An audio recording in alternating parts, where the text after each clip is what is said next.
भारत और अमेरिका के बीच टैरिफ को लेकर तकरार लगातार जारी है, ये आप जानते हैं। और इसी बीच बड़ी खबर है, अगले महीने यूएस दौरे पर जा सकते हैं पीएम मोदी। यूएन महासभा को संबोधित कर सकते हैं पीएम मोदी, ये बड़ी खबर। 23 सितंबर को यूएन महासभा में ट्रंप का संबोधन होना है और 9 सितंबर से होनी है संयुक्त राष्ट्र की महासभा, जिसमें ये कहा जा रहा है कि पीएम मोदी भी यूएस के दौरे पर जा सकते हैं अगले महीने। और ये बड़ी जानकारी सामने आ रही है कि यूएन महासभा को भी प्रधानमंत्री नरेंद्र मोदी संबोधित कर सकते हैं। इसके अलावा डोनाल्ड ट्रंप, अमेरिका के राष्ट्रपति, यूएन महासभा में 23 सितंबर को उनका संबोधन होना है और 9 सितंबर वो तारीख है जब से संयुक्त राष्ट्र की महासभा होनी है। ये बड़ी जानकारी। यूएनजीए में ट्रंप का संबोधन होना है। अब पीएम मोदी को लेकर भी ये जानकारी सामने आ रही है कि अगले महीने उनका यूएस का दौरा हो सकता है और वहां पीएम मोदी का संबोधन भी हो सकता है। अब टैरिफ को लेकर जो विवाद चल रहा है, जो दोनों ही देश आमने सामने, भारत और अमेरिका, इस बीच पीएम मोदी का संबोधन अगर होता है तो बहुत अहम हो जाएगा। इसके अलावा ये दौरा भी पीएम मोदी का बहुत महत्वपूर्ण होगा। ट्रेड डील को लेकर जिस तरीके से तकरार है भारत और अमेरिका के बीच में, अगले महीने यूएस दौरे पर पीएम मोदी जा सकते हैं। और इसी पर हमारे संवाददाता आशीष सिंह जुड़ चुके हैं अधिक जानकारियों के साथ।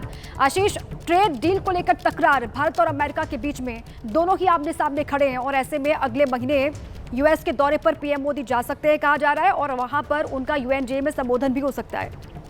जी हाँ, बिल्कुल। देखिए, स्ट्रैटेजिक और डिप्लोमेटिक दोनों ही तरीकों से प्राइम मिनिस्टर का यह दौरा काफी अहम हो सकता है। जो सोर्सेज इंडिकेट कर रहे हैं कि बाकायदा यूएनजीए जनरल असेंबली में सितंबर के महीने में, जो कि तमाम विश्व भर के जो लीडर्स हैं, स्टेट हेड्स वहां पर इकट्ठा होता है, अपने संबोधन एड्रेस करने के लिए प्रधानमंत्री मोदी जा सकते हैं। बाकायदा उनके स्पीच के लिए समय भी मांगा गया है। बट इससे ज्यादा बड़ी बात यह है कि जब उनका दौरा होता है तो वाशिंगटन डीसी में प्रधानमंत्री मोदी और अमेरिकी राष्ट्रपति डोनाल्ड ट्रंप के बीच मुलाकात हो सकती है। और आप बिल्कुल ठीक कह रही हैं कि ट्रेड डील को लेकर के जिस तरह से एक दूसरे के साथ संबंधों में काफी हद तक डिफिकल्टीज आई हैं, जो हाल फिलहाल हमने देखा है, और रीसेंट रिमार्क्स जिस तरह से प्रेसिडेंट ट्रंप ने भारत और पाकिस्तान के बनिस्बत दिए, उसके बाद तरह तरह के सवाल उठे हैं ग्लोबली इन दोनों के क्लोजर रिश्तों पर। उसको मुझे लगता है कि कहीं ना कहीं आयरन आउट करने की कोशिश जरूर की जाएगी। और ये बैठक जो होगी, दोनों के बीच मुलाकात, प्रधानमंत्री का ये दौरा होता है तो जिसके संकेत अभी तक बड़े सकारात्मक है,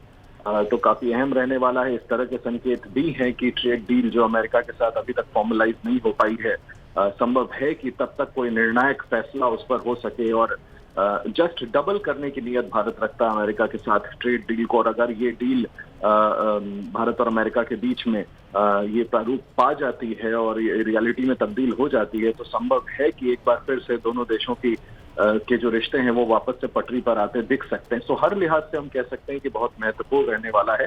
सितंबर के महीने में यूएनजीए की बैठक, आखिरी के 10 दिनों में वो तिथियां होंगी जबकि प्रधानमंत्री का दौरा अमेरिका के लिए हो सकता है। और जैसा मैंने आपको बताया कि न्यूयॉर्क में यूएनजीए जनरल असेंबली को एड्रेस करने के अलावा प्रधानमंत्री मोदी और डोनाल्ड ट्रंप के बीच, अमेरिकी राष्ट्रपति के बीच, ये बेहद अहम मुलाकात वाशिंगटन डीसी में हो सकती है।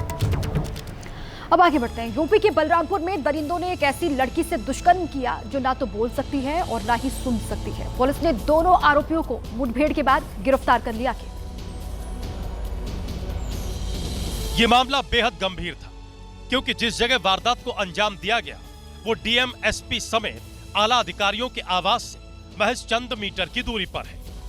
पुलिस ने वहां लगे सीसीटीवी कैमरे के फुटेज की जांच की तो उसमें पीड़ित लड़की भागते हुए नजर आ रही है। इसी फुटेज की जांच के दौरान पुलिस को 2 संदिग्धों की जानकारी मिली, जिसके बाद पुलिस ने धरपकड़ तेज कर दी।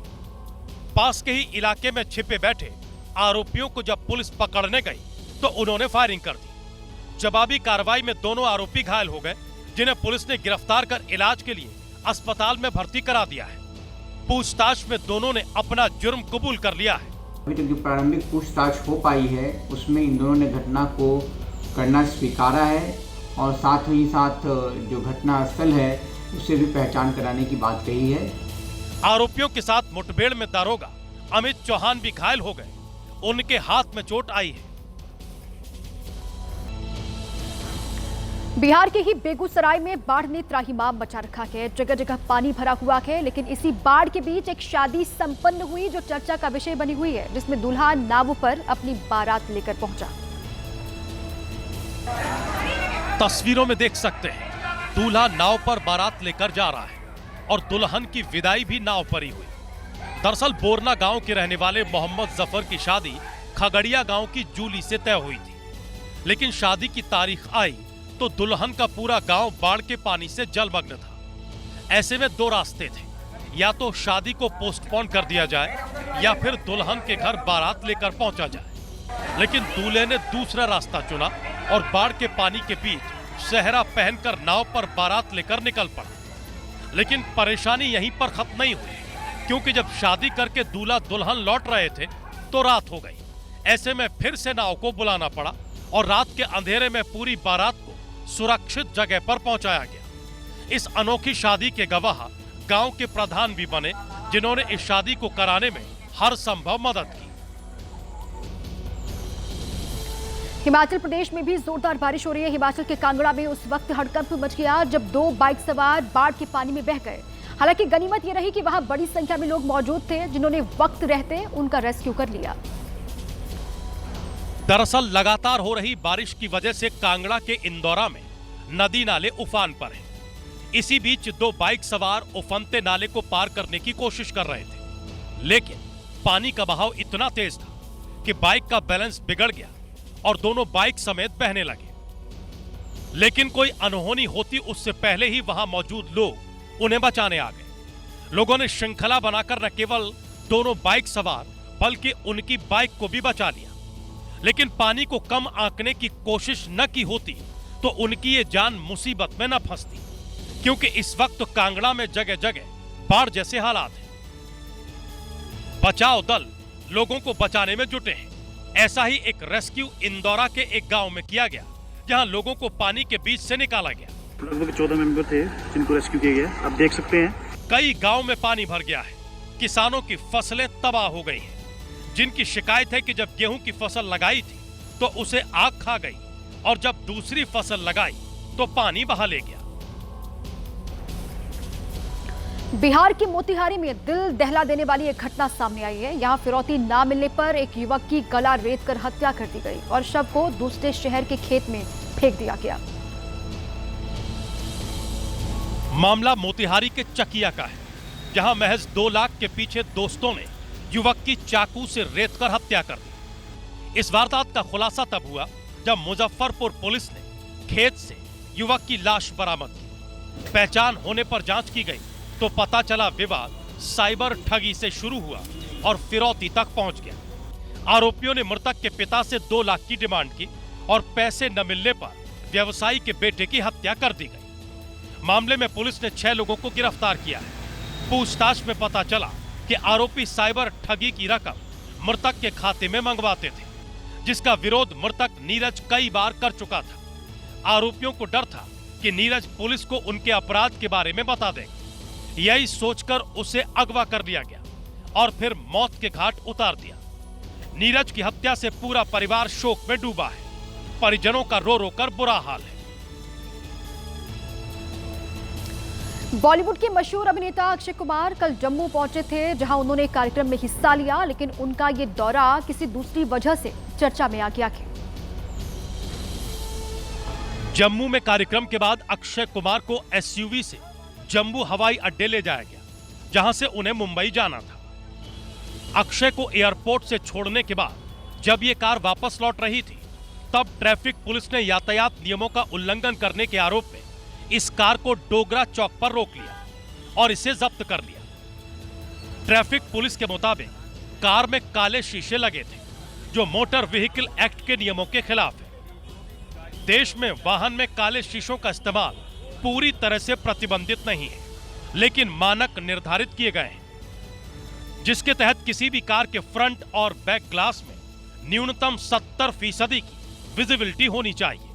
वहीं साइड के शीशों के लिए यह नियम 50% का है। हालांकि अक्षय कुमार की तरफ से अब तक इस मामले में कोई प्रतिक्रिया नहीं आई है।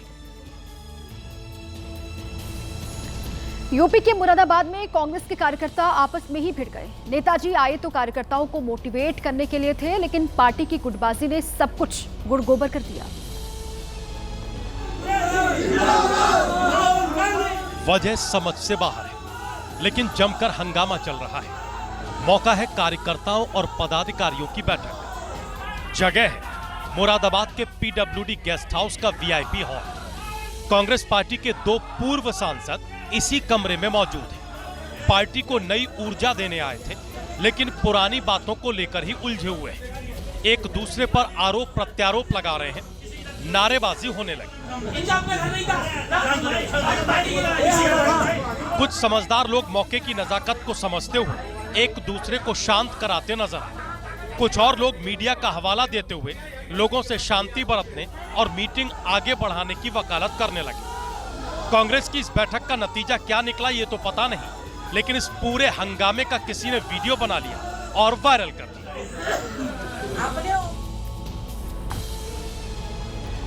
हिमाचल प्रदेश के लाहौल स्पीति में उस वक्त लोग दहशत में आ गए जब अचानक से सैलाब आ गया, जो अपने साथ बड़ी मात्रा में मलबा लेकर के आया, जिसने एक बहुत बड़े इलाके को तबाह कर दिया। एक साथ इतना मलबा आया कि पूरे रास्ते को ब्लॉक कर दिया।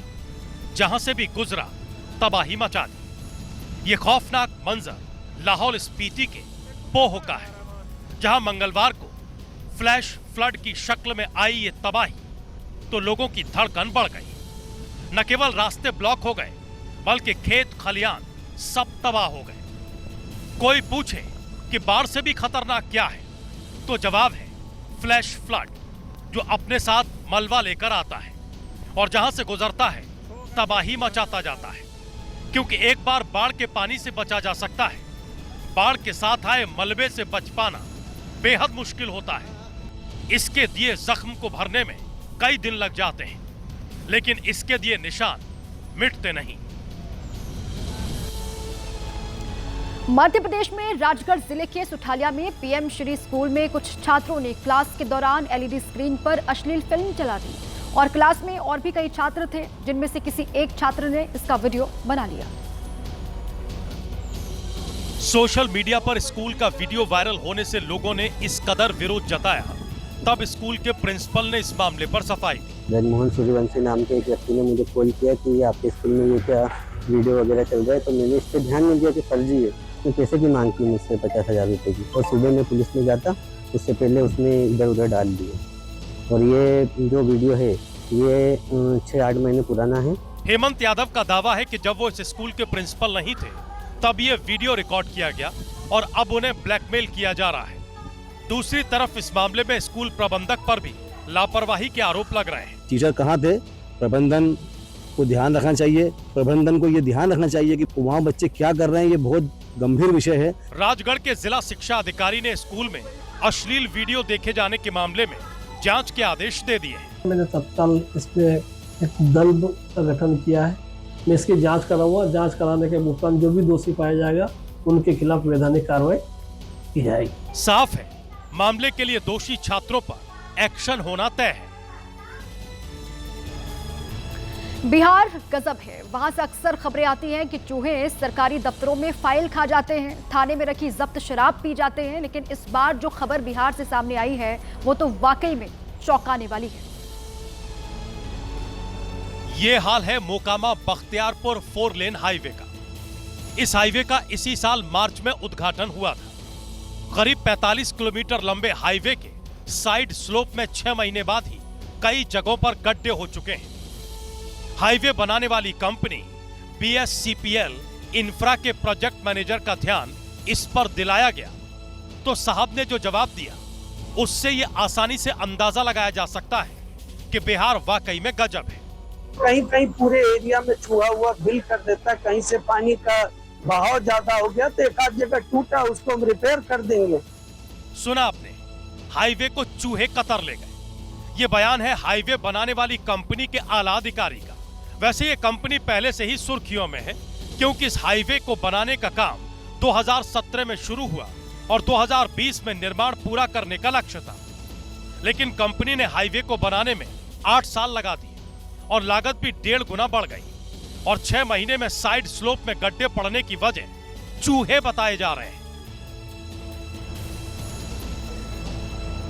राजस्थान की राजधानी जयपुर में ड्रोन के जरिए आर्टिफिशियल रेन यानी नकली बारिश करवाने की कोशिश की गई, लेकिन ये कोशिश फेल हो गई क्योंकि बादल काफी ऊपर थे, इसमें क्लाउड सीडिंग नहीं हो पाई। दरअसल ड्रोन 400 फीट तक ही उड़ा पाए, इससे ऊपर उड़ाने की अनुमति थी नहीं। पहली बार में जब ड्रोन को उड़ाया तो वो जमीन पर ही रुक गया। दूसरी बार में ड्रोन कुछ ऊंचाई पर उड़ने के बाद बांध के नीचे झाड़ियों में फंस गया। वहां मौजूद लोग ड्रोन का वीडियो बनाने लगे, जिसके कारण पुलिस और भीड़ में झड़प भी हुई। लिहाजा कृत्रिम बारिश का यह परीक्षण कामयाब नहीं हो पाया। एक्सपर्ट्स की माने तो केवल एक डेमो था और बादल भी काफी ऊपर थे। एक्सपर्ट्स को उम्मीद है कि जल्द ही उन्हें ज्यादा ऊंचाई पर ड्रोन उड़ाने की अनुमति मिल जाएगी और आर्टिफिशियल बारिश करा पाएंगे ताकि रामगढ़ बांध फिर से पानी से भर सके। दरअसल रामगढ़ बांध कभी जयपुर की प्यास बुझाता था, लेकिन अब ये सूख गया है। सरकार चाहती है कि आर्टिफिशियल बारिश करके इस बांध में फिर से पानी भर जाए ताकि एक बार फिर ये बांध लोगों की लाइफलाइन बन जाए। अब आगे बढ़ते हैं। यूपी से खबर है। यूपी के मऊ में पुलिस ने घाघरा नदी में फंसे 21 गांव वालों को रेस्क्यू किया है। ये लोग अपने डेरे से वापस लौट रहे थे, तभी इनकी नाव का इंजन खराब हो गया और ये फंस गए। इंजन खराब होने से गांव वालों की नाव बहकर देवरिया की तरफ करीब 4 किलोमीटर दूर चली गई और एक ऊंचे टीले पर जाकर फंस गए। जब इन्हें लगा कि पानी का बहाव काफी तेज है और बचना मुश्किल है, तो डायल 112 पर 2 अलग अलग नंबरों से फोन करके मदद मांगी गई। गांव वालों ने अपील की कि उनकी नाव बीच नदी में फंस गई है, उन्हें बचा लीजिए। जिसके बाद एसपी इला मारन के निर्देश पर रेस्क्यू ऑपरेशन शुरू हुआ। पुलिस, पीएससी की फ्लड कंपनी और स्थानीय गोताखोर मौके पर पहुंचे। पुलिस ने एसडीआरएफ को भी बुलाया। फिर सभी ने मिलकर 21 गांव वालों को बचाने का रेस्क्यू ऑपरेशन रात के अंधेरे में शुरू किया। आखिरकार मेहनत रंग लाई और सभी गांव वालों को बचा लिया गया।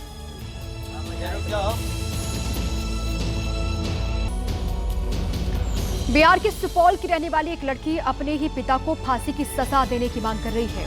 इस लड़की का नाम तनुप्रिया झा है और ये पिता को फांसी पर चढ़ाने की मांग इस वजह से कर रही है क्योंकि इसके पिता ने इसके पति की हत्या कर दी थी।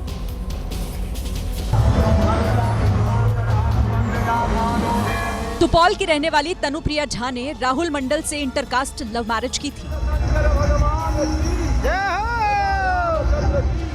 रीति रिवाजों का पालन करते हुए दोनों ने मंदिर में 7 फेरे लिए, लेकिन ये बात तनुप्रिया झा के पिता प्रेम शंकर झा को इतनी बुरी लगी कि उन्होंने दरभंगा के डीएमसीएच परिसर में बेटी के सामने ही दामाद राहुल के सीने में गोली मारकर उसकी हत्या कर दी। इस मामले में तनुप्रिया झा दरभंगा एसएसपी के ऑफिस पहुंची और राहुल की हत्या में शामिल अपने परिवार वालों को फांसी की सजा दिलाने की मांग की। प्रेम शंकर झा, अश्विनी वत्स, अभिनीत वत्स, जो भी अज्ञात आरोपी है, सबको जल्दी से जल्दी सजा दिला के इन तीनों को तो फांसी की सजा दिलाना चाहिए, तभी मेरे हस्बैंड को न्याय मिल सकता है। राहुल मंडल और तनुप्रिया झा दरभंगा के डीएमसीएच में बीएससी नर्सिंग के स्टूडेंट थे और यहीं पर दोनों के बीच प्यार हुआ, जिसके बाद दोनों ने लव मैरिज कर ली। देश में स्वतंत्रता दिवस को लेकर तैयारियां जोरों पर हैं। हर घर तिरंगा अभियान में हर आम और खास अपनी भागीदारी निभा रहा है। तिरंगा यात्रा निकाली जा रही है और इसी कड़ी में केंद्रीय गृह मंत्री अमित शाह ने दिल्ली में अपने आवास पर तिरंगा फहराया। आपको बता दें कि प्रधानमंत्री नरेंद्र मोदी ने 2022 में हर घर तिरंगा अभियान की शुरुआत आजादी के अमृत महोत्सव के तहत की थी और ये दिल्ली में गृह मंत्री अमित शाह का आवास है, जहां पर उन्होंने तिरंगा फहराया। स्वतंत्रता दिवस की तैयारियां जोरों पर।